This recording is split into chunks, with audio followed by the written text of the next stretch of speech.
കുറച്ച് നാൾ മുമ്പ് എന്നെ ഒരു പ്രഗ്നന്റ് ലേഡി കോൾ ചെയ്ത് ചോദിച്ചൊരു കാര്യമാണ്. അതായത് ആളുടെ വയറ് ഭാഗത്ത് ചൂട് ചായ വീണു, കുഞ്ഞിന് എന്തെങ്കിലും പറ്റുമോ എന്നുള്ളത്.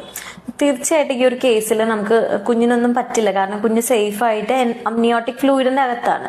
ഇപ്പം അടുത്തൊരു ചോദ്യം, എന്താണ് ഈ അമ്നിയോട്ടിക് ഫ്ലൂയിഡ്?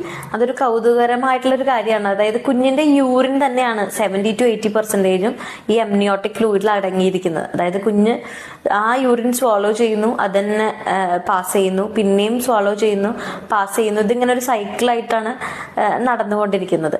നെക്സ്റ്റ് അതിന്റെ ഫംഗ്ഷൻ എന്താണ് ഈ അമ്നിയോട്ടിക് ഫ്ലൂയിഡിന്റെ? മെയിൻലി നമ്മളിപ്പോൾ ഒരു കുഞ്ഞ് ഗട്ടറിലൊക്കെ ചാടുമ്പോൾ കുഞ്ഞിനെ പ്രൊട്ടക്ട് ചെയ്യുക, അല്ലെങ്കിൽ കുഞ്ഞിനെ ഒത്തിരി അനക്കം തട്ടാതെ നോക്കുക. അതുപോലെ കോൺസ്റ്റന്റ് ആയിട്ടുള്ള ഒരു ടെമ്പറേച്ചർ ആൻഡ് പ്രഷർ മെയിൻറ്റെയിൻ ചെയ്യുക. കൺസിസ്റ്റന്റ് ആയിട്ടുള്ള ഒരു എൻവയോൺമെന്റ് കൊടുക്കുക ഈ കുഞ്ഞിന് ഗ്രോ ചെയ്യാനായിട്ട്.